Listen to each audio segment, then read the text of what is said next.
Welcome back to Behind the Lines. We're talking about the Big Read in Ephrata. Joining Penny and myself is Titus Peachy. Thanks for being with us, Titus. Glad to be here. You are Director of Peace Education for the Mennonite Central Committee, right? That's correct. Okay. And you've been involved with them for 30 years, right? Yeah, it doesn't seem that long, but wow. Time moves along. It certainly does. Now, you are going to be giving a talk, I believe, on September 14th. That's correct? Mm-hmm. Tell me about this.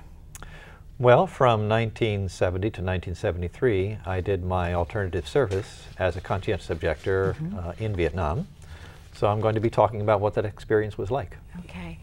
And what was that experience like? I mean, you were teaching for a while too, right? That's correct. I was joined the Mennonite mission team in Saigon, which is now called Ho Chi Minh City. Okay. And they had a large student center in downtown Saigon where high school and university students could come and study and read in the library.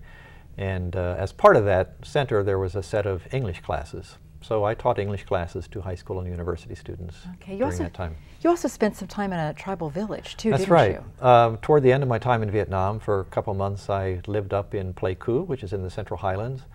And I was helping a public health nurse work in a tribal village outside the town of Pleiku.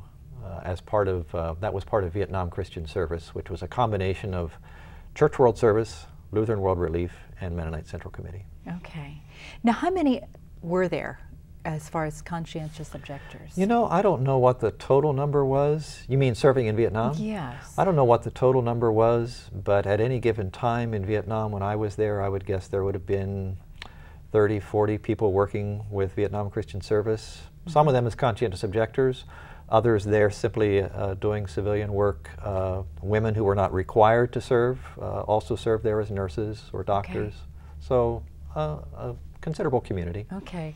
Now, Penny, when you were putting all of this together and you wanted to bring Titus into this, what was your thinking with all of this?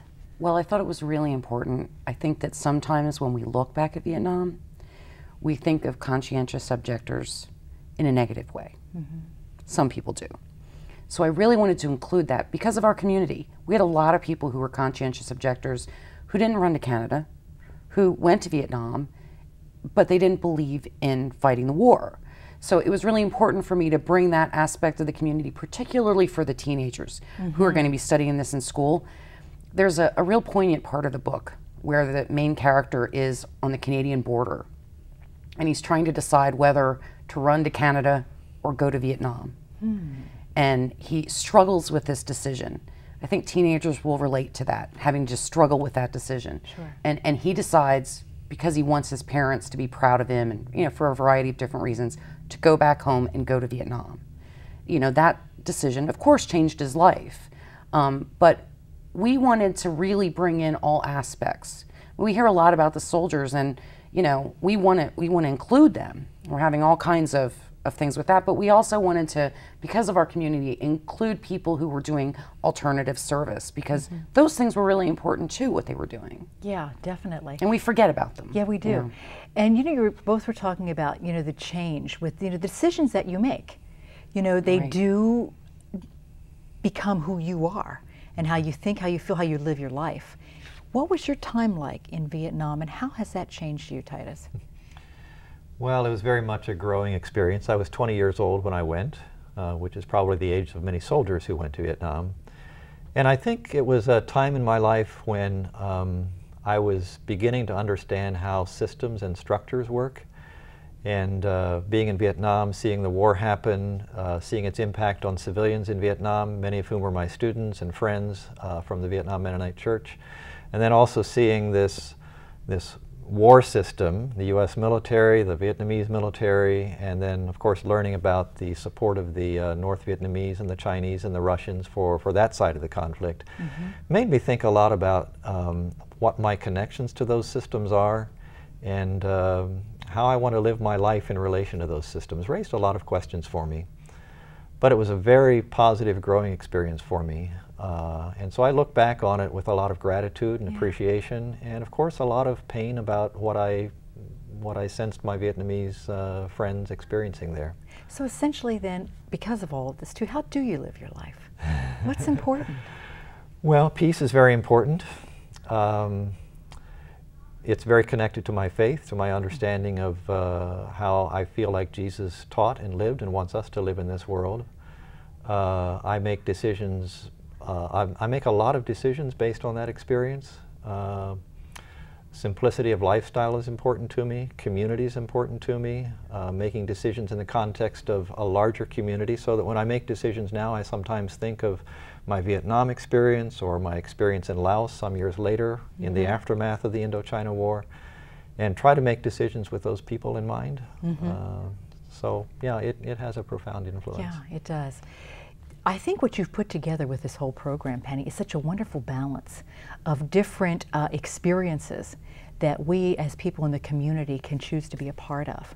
Well, that's really what we were trying to do. We certainly want to honor the Vietnam veterans who are in our community. We want them to be a part of it. We've invited, you know, lots of Vietnam veteran organizations to be a part of it. We want that dialogue to really go forward, and we, you know, it's an interesting balance to when you're talking with 16, 17-year-old kids who can't even imagine, you know, oh sure, that don't have jobs, or right. you know, to think, well, you know, if there was a war going on and they issued a draft, you'd have to go to war. So to kind of get that viewpoint from the book and then see those people in our community, you know, all these years later, and be able to ask them questions like, were you scared? Just things like that, you know. Really important to keep this intergenerational communication, you know, and as Phil always says, you know, these things, we have to record them now. Yeah, we do. We really do. We do. So once again, we'll plug, if you're just joining us, if someone has a story, right? Right. Tell us about that. They can how we need just, to you do know, that. reach us through the library. You can get the contact information off the Big Read website. You can, well, you can do all kinds of things at the Big Read website, include register for the programs. If you'd like to come see Titus speak at the library, you'll have to register because it's filling up. I mean, these programs are going to probably be full by the time they come around, so please register ahead of time. If someone is just joining us, they might not know the book that we're talking about, so tell us once again what the book is. It's Tim O'Brien's The Things They Carried, and it is, it's really kind of short stories put together into a novel. Okay. About Vietnam. And it's a real easy read, the way It's a he really writes. easy read. You know, you're just very engaged and you just keep flipping through the pages. It's like being told a story. Right. And it's stories, a collection of stories Right. that become this story piece. Correct. Yeah. Yeah, this is wonderful. Titus, give me some more thoughts on what we're going to hear the night that you're there. Well, I'd like to talk a bit about my experience in Vietnam with civilians, with Vietnamese society. I learned to speak Vietnamese, had a lot of Vietnamese friends, attended a Vietnamese church, had a lot of interaction with Vietnamese people, and so I'd like to bring that aspect of life in Vietnam to the fore. It was also fascinating to me to learn some Vietnamese music, and some of it was, I mean, we had our anti-war protest music here in the US, of course, during that time, and in Vietnam there was also music that was viewed as anti-war, although it had a different character about it. And I also read some fascinating things in the Vietnamese newspaper by Vietnamese editorial writers. So some of those things are things that I'd like to lift up that were very much a meaningful part of my experience there. Yeah. I think another thing I'd like to emphasize is that, you know, we are called conscientious objectors, but we are not the only ones with conscience. Soldiers also had a conscience. Soldiers are also human beings, and they exercised that conscience in their own sphere as best they could. For some, that meant needing to leave the military, but others, you know, struggled with what was right and what was wrong within their own context. And I see that very much today in my interaction with soldiers from Iraq and Afghanistan. So I don't want the label conscientious objection to imply that certain people have a conscience and others don't. I think we all do. And I think that that's a really valid point. We need to almost give another definition to this. We need to really understand what that really means. And I think your talk is probably going to help explain that as well. Hope so. Yeah, hope so too. So to find out more information, we can go to the website, right? Correct. Once again, tell us when the kickoff is. September 13th, 6:30 at the Ephrata Business Center with Tom Ridge. With Tom Ridge, okay. And then it's going to be going on through, when does it wrap up?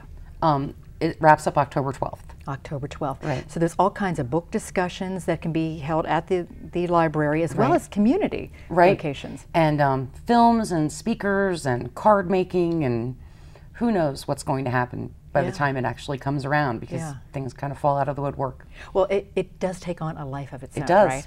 Yeah, and that's a real good thing. We're going to take a brief pause, and when we come back, we're going to have some final thoughts. So stay with us.